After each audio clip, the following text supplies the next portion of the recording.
প্রবল বন্যায় বিপর্যস্ত চট্টগ্রামের বাঁশখালীর দুর্গত মানুষের পাশে দাঁড়িয়েছেন জামায়াত ইসলামের আমির ডাক্তার শফিকুর রহমান। হাঁটু থেকে কোমর সমান পানিতে নেমে বন্যা কবলিত এলাকার বাড়ি বাড়ি গিয়ে ক্ষতিগ্রস্ত পরিবারদের খোঁজখবর নেন তিনি। তাদের দুর্ভোগের কথা শোনার পাশাপাশি ত্রাণ সামগ্রী ও নগদ আর্থিক সহায়তাও বিতরণ করেন। শুক্রবার চট্টগ্রাম সফরের অংশ হিসেবে তিনি বাঁশখালী উপজেলার গুনাগড়ি ইউনিয়নের বন্যা দুর্গত এলাকা পরিদর্শন করেন।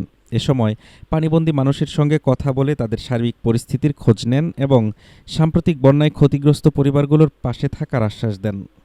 পরিদর্শন শেষে ডাক্তার শফিকুর রহমান বলেন, দুর্যোগে মানুষের পাশে দাঁড়ানো একটি মানবিক দায়িত্ব।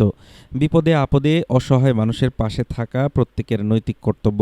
সামর্থ্য অনুযায়ী বাংলাদেশ জামায়াতে ইসলামী বন্যা কবলিত মানুষের পাশে থাকবে এবং ক্ষতিগ্রস্ত পরিবারগুলোর সহযোগিতায় কাজ চালিয়ে যাবে বলেও জানান তিনি আরও বলেন, সাম্প্রতিক বন্যায় অনেক মানুষ ঘরবাড়ি, ফসল ও জীবিকার উপকরণ হারিয়ে মানবেতর জীবনযাপন করছেন।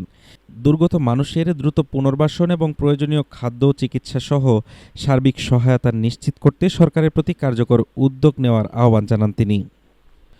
এ সময় তিনি কোমর সমান পানিতে নেমে ক্ষতিগ্রস্ত পরিবারের বাড়ি বাড়ি গিয়ে তাদের প্রয়োজনের কথা শুনেন এবং প্রত্যেক পরিবারের হাতে ত্রাণ সামগ্রী ও নগদ আর্থিক সহায়তা তুলে দেন।